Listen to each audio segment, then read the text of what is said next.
I was confronted with the loss of someone in my family close to me, and it was really a shocking experience. I wanted to tell a different story and not talk about death the usual way, I would say, but really deal with death as a physical reality and that can be explained. David Cage's vision is always one that is innovative and highly challenging.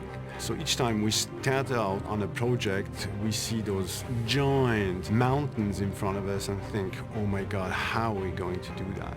It took about a year to write Beyond. It was really challenging a collaboration because David is really passionate about writing and he always wants to push the envelope. You know, the concept is huge and there's, you know, incredible action sequences and locations all over the world, but there's also this like beautiful drama within. One of the challenges of doing this is because the player participates in the scenario, the possibilities of where the story goes is fantastic. We ended up with 2,000 pages document and we realized we had a very big project in our hands that would be very challenging to produce. It was a journey, right? Writing Beyond was a journey by itself.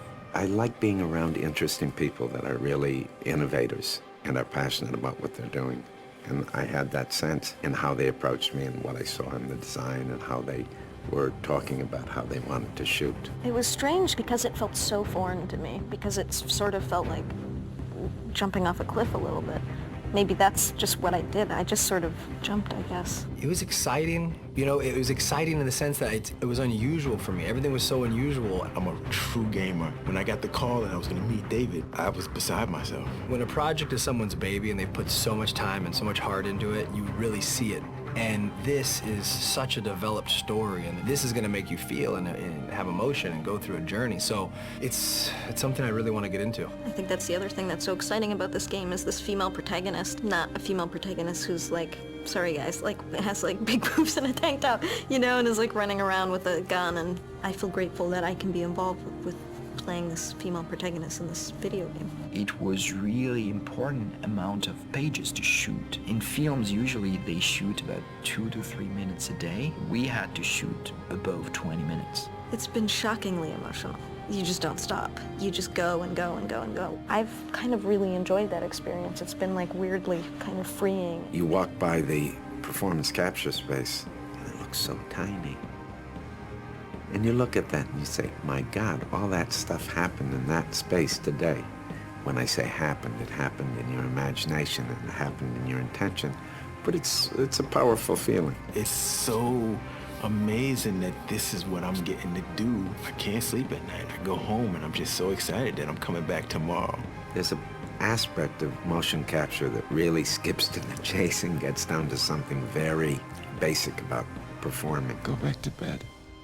With Anne and Willem, it's really like driving a Ferrari in a way. You need to be very precise as the pilot because whatever you ask the car to do, you will get it. But because they're so talented, they will give you something that will be fully consistent with the character and that will really bring something that you didn't think of. The pleasure for me as an actor is not interpreting something. It really is serving someone's vision and then making it my vision. And David, you know, is pretty inspiring. David's awesome to work for. I don't think I realized when I signed up for it just like how much of an incredible experience this was going to be as an actor. I mean, I really have nothing other than unbelievable respect for what he's doing, and just for whatever reason, totally just trust him, and just every day, just sort of go for it. Both Anne and Willem came on set with a lot of respect for the project. They really wanted to do the best possible job they could just to serve the project and serve the vision, and I think it's going to make the game much better.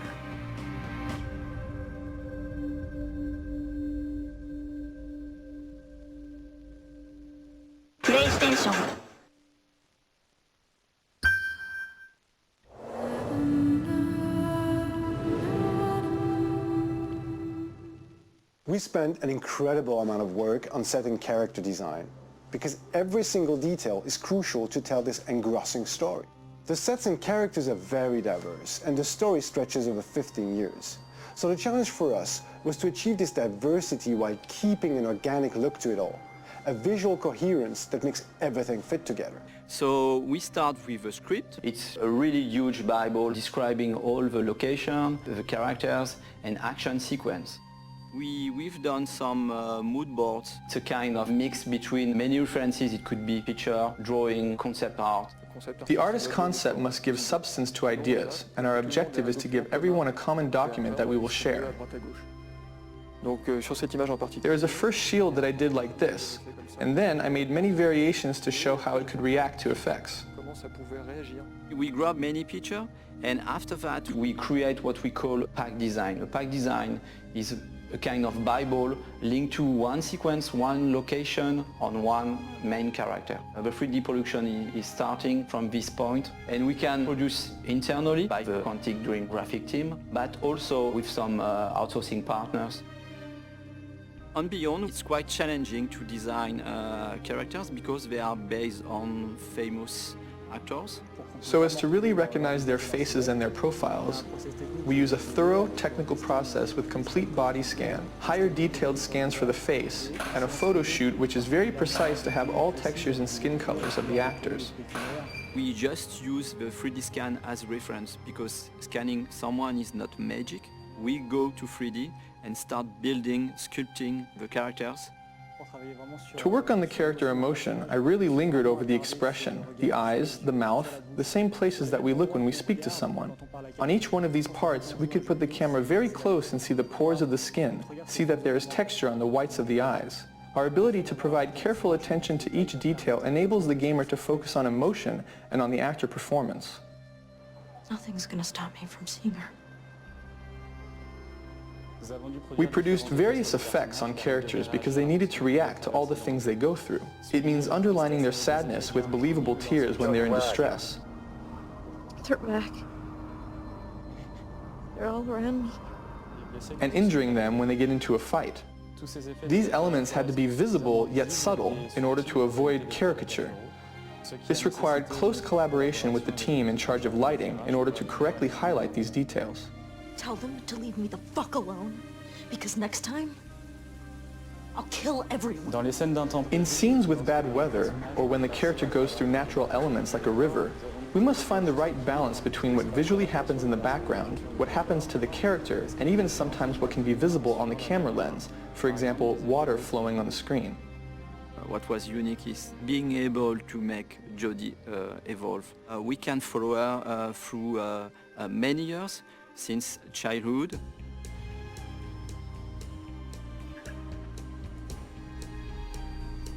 We build close to 70 version of Jodie. She experiences so many moments that we could make her character very distinctive according to the period of her life. We have to propose a particular and different emotion through each version of Jodie. So we spend many time with the artist's concept and fashion designer to dress, to see how we could change the haircuts of an actor to make him younger or older in a consistent way. One of the main challenges was to make Jodie look younger. We had very few references, and it was very delicate work because we didn't know if we were getting it right. When we put the trailer online, Ellen came back to us and told us her mother had recognized her at the age of 9. That's the best compliment we can receive as character artists. Hello, Jodie. Come in. In Beyond, we follow mainly Jodie and also our close relation, for instance, Dawkins. I thought it would be a good idea for us to have a little chat, get to know each other a little better. We can see him growing and reaching maturity. He begins as a laboratory scientist and he finishes by directing a whole department. We wanted to give him a paternalistic side with Jodie, and at the end, an authoritarian aspect. There are more than 300 characters in the game. Once we created a digital double like the one of Ellen or Willem, if others are not as good, we will see it immediately. So there was a considerable effort to bring all the characters of the game at the same level than the main characters.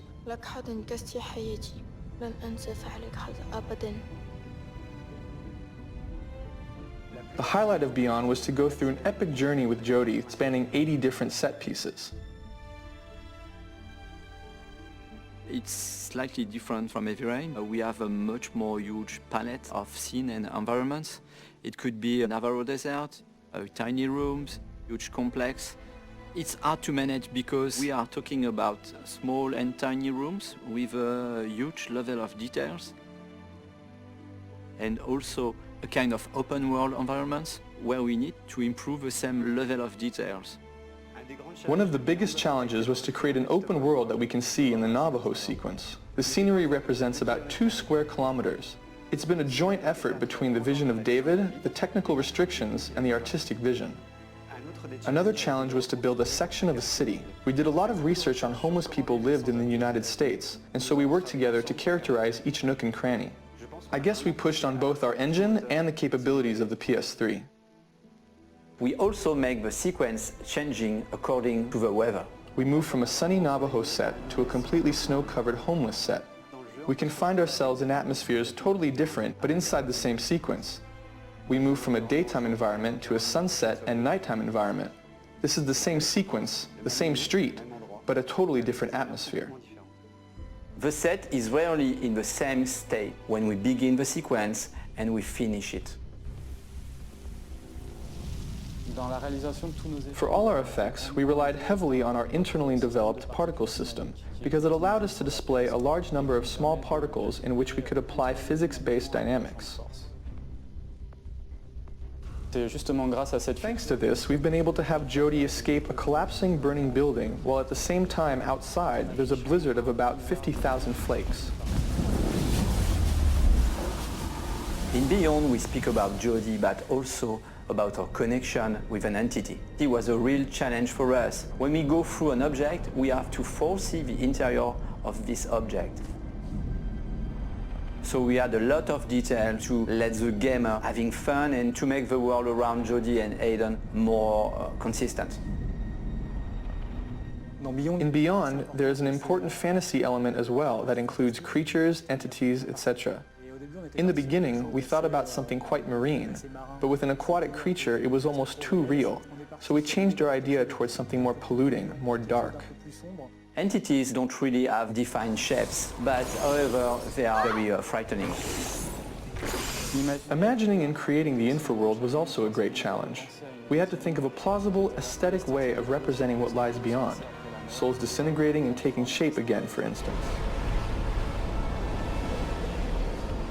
Beyond is a very challenging project. Everybody in the team tried to push hard the limits of the PS3 just to be able to recreate this journey in the life of Jodie Holmes.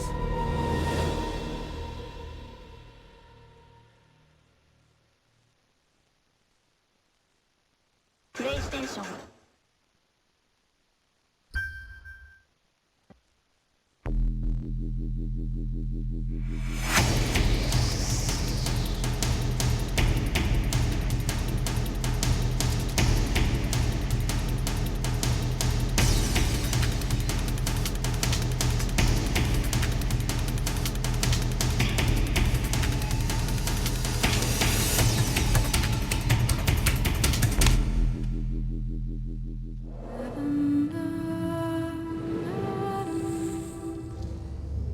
Every second of movement you see in Beyond is motion capture, ranging from simple in-game motions, walking, turning, all the way to stunts, fights, 4-person fights on train roofs, to performance capture, to full facial and body capture at the same time. It's not your call, Aiden.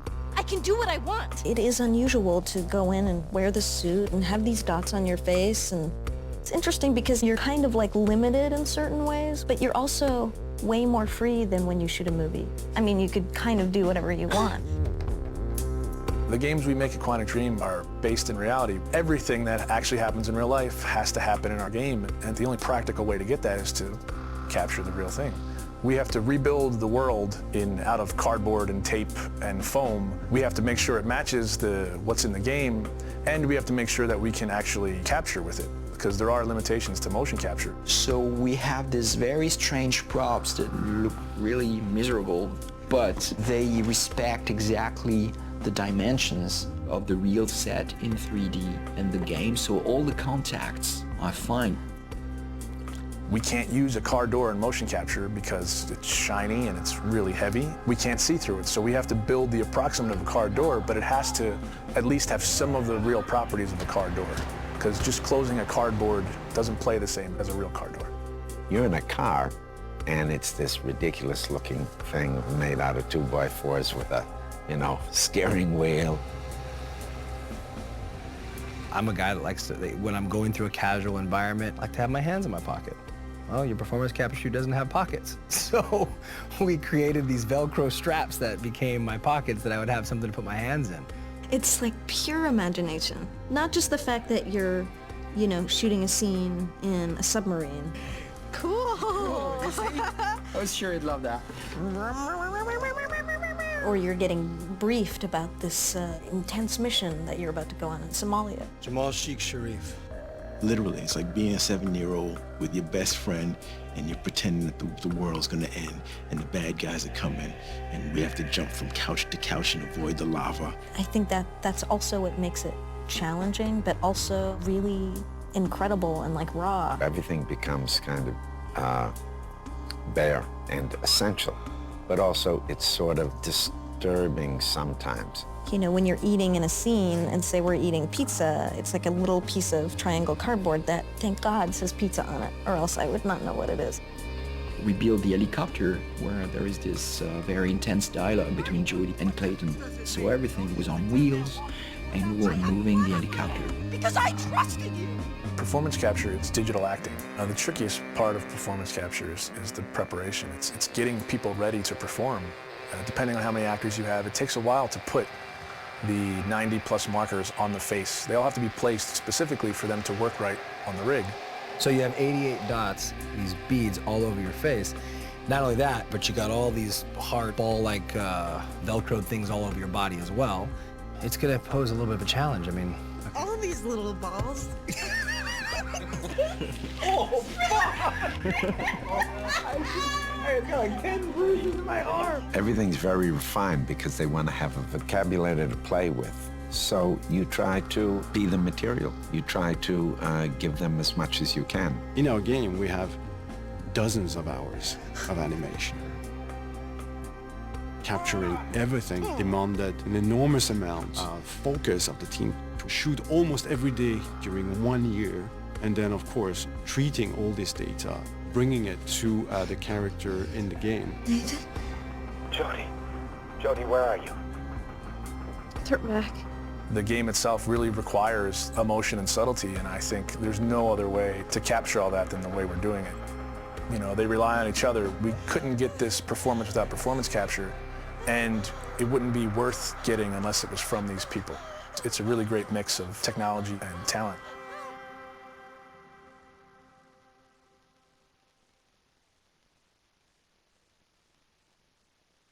PlayStation.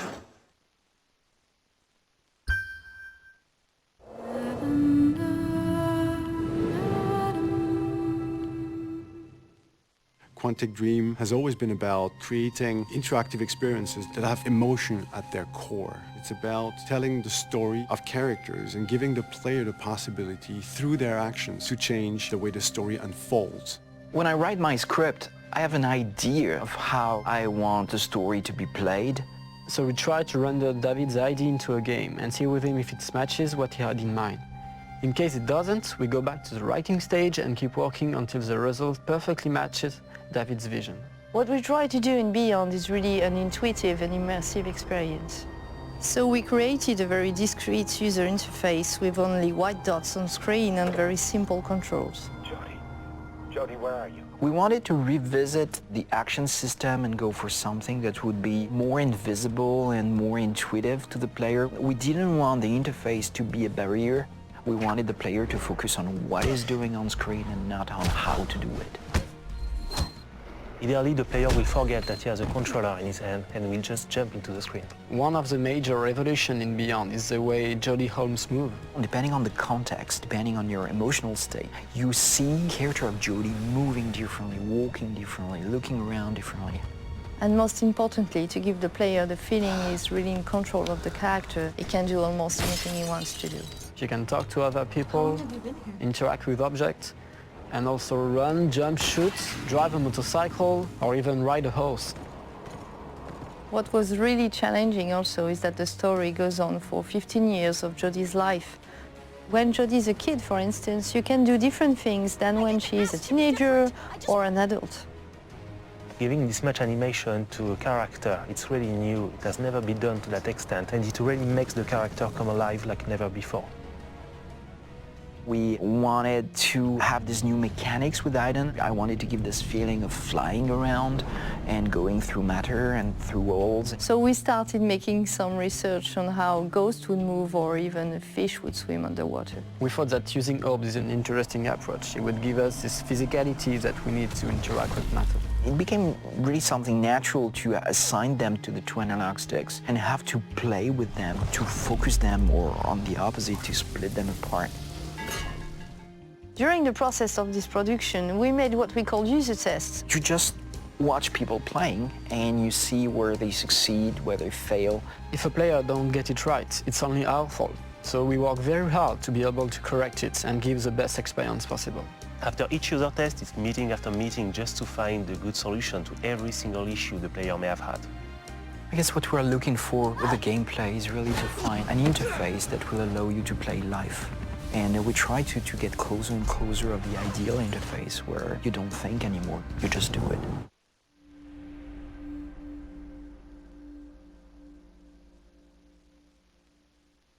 PlayStation.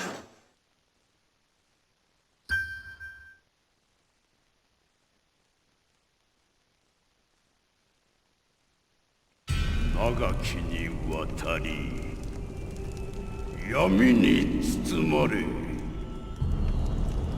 煮えたぎる怒りに耐え今時は満ちた千年もの間闇の中をさまよい続けたこの闇より出る時がついに来たのだ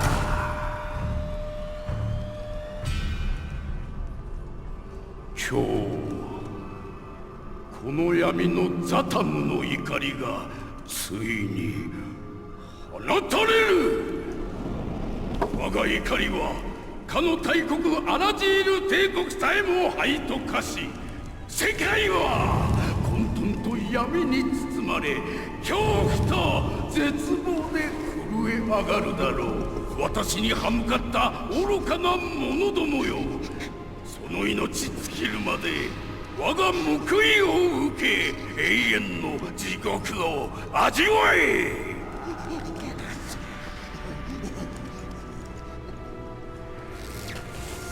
タホールの7つの印象ラスタダンの5分この世に来たれアスタロス偉大なる悪の化身よ古の神々の聖なる力ハスモダンの精霊たちよそして大いなるバチタバチタもバチタママバチタアクショ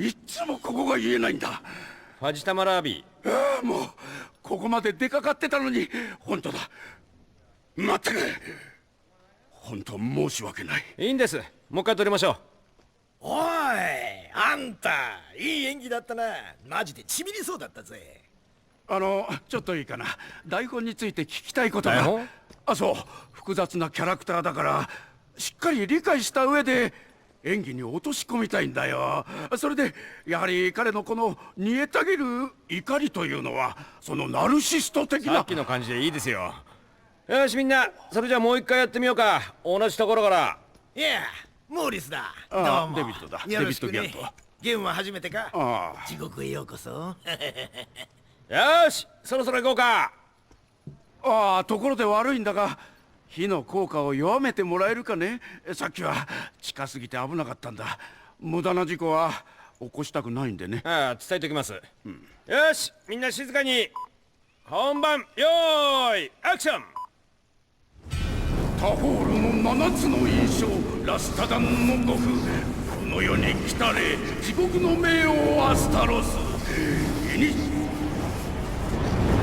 古の神々の聖なる力アスモダンの精霊たちカットごめん音響に問題があったみたいだやっぱり何か変だと思ったとりあえず音響抜きでもう一回行きましょまあいいねぜひともそうしてくれ小道具の調子も変だなあんたの前にその役やってたのが2人いてそう1人目は本が顔面直撃バーンって大怪我しちゃった2人目は杖がほらそのあそこに早くバグ直さないと。なんだか暑いな。マスクなんかして君暑くないか？マスク？何が？よし、もう一度行こう。よーいアクション。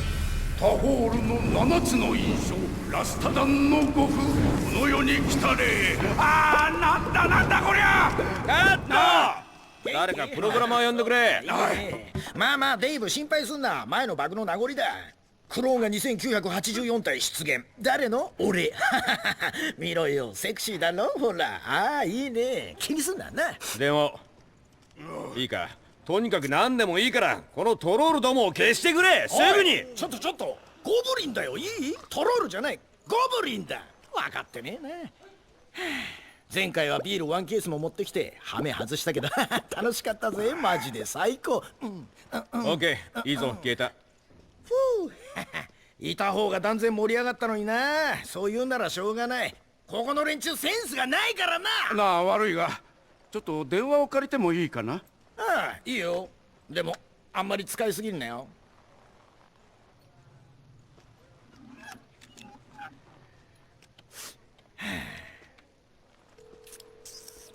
ウィリアムか？ああ、そう、デビッドだ。ああ、今セットにいる。なあ、ゲームの仕事してる連中ってなんだかおかしくないか？ああ、いやいろいろおかしなことが思ってた感じと違ってて少し説明がしづらいんだが、ただ本当にこの仕事をやるべきかと思う。俺は契約書にサインはしたが、でもなんというか、他にも仕事なんて。おいおい、まあ、デーブ切れよ。いや、確かに気にしすぎかもしれんな。ああ、もういい、大丈夫だ。ああ、また後で。揉め事？何？いや、問題ない。何も。オッケー、始めよう。じゃあもう一回同じところからで。よーいアクション。冥王アスタロスよ、今こそそなたの邪悪なる軍団を引き連れ我が国じゃ。燃えてる？やっちゃった。ごめん。そうあの有名歌手も同じ目にあったって知ってる？やったじゃん。これであんたも伝説だ。言ったはずだぞ。火を使う特殊効果にはくれぐれも気をつけろって。ほんとすみません、こんなこと初めてで。それでこの次はどこをやるんだ？もう一回同じところから行ってもいいですかね？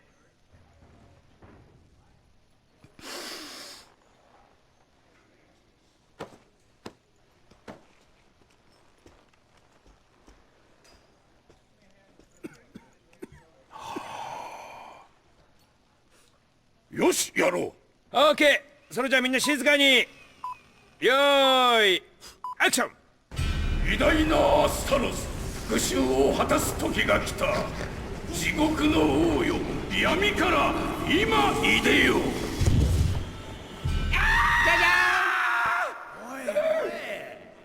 ここで入っちゃいけなかった？勘弁してくれ。これは一体どうなってるんだ？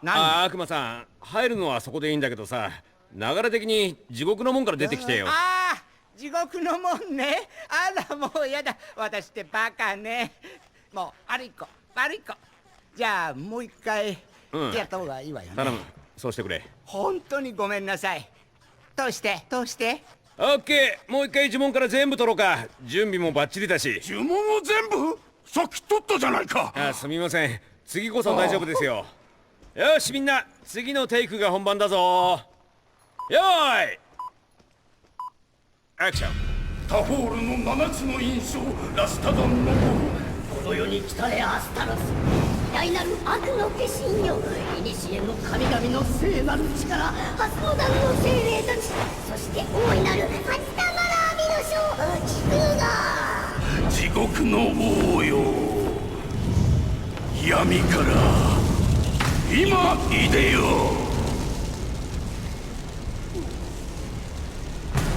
我が輩を呼んだのは貴様か。望みは何だ。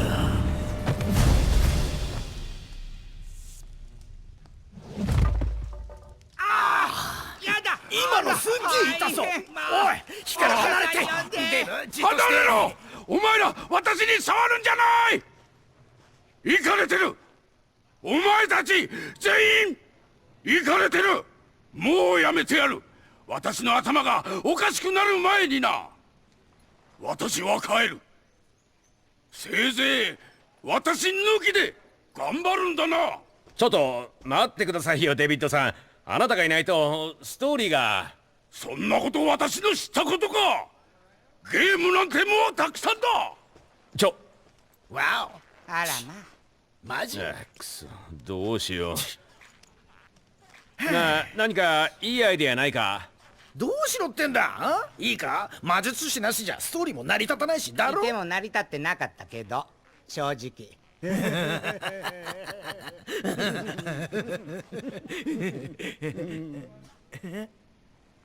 ああ。何？じゃあ。いや、それでダメだダメだ。ダメ。あら、いいでしょ。いや、ダメ。絶対嫌だ。俺はやらない。いい、やめろ。決まりだ。フレッド、これでいこう。この世に来たれアスタロス。偉大なる悪の化身よ。チクロだ。地獄の王よ。闇から今いでよ。我が輩を呼んだのは貴様か。望みは何だ。ザタム。何？お前の好き放題にさせるとでも思ったか。おい。やっぱり何か変だと思った。お前はただの駒に過ぎない闇の魔術師よ。今こそお前を深い闇に再び送り戻してくれよ。勘弁してくれ。これは一体どうなってるんだ。うわ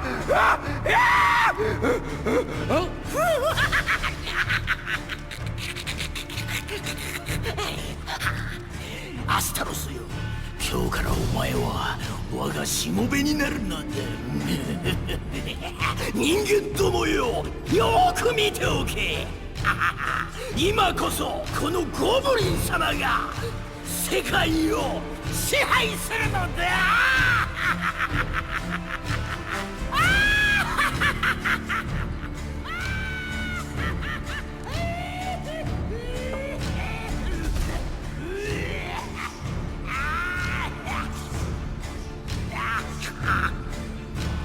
くそ、タバコやめなきゃ。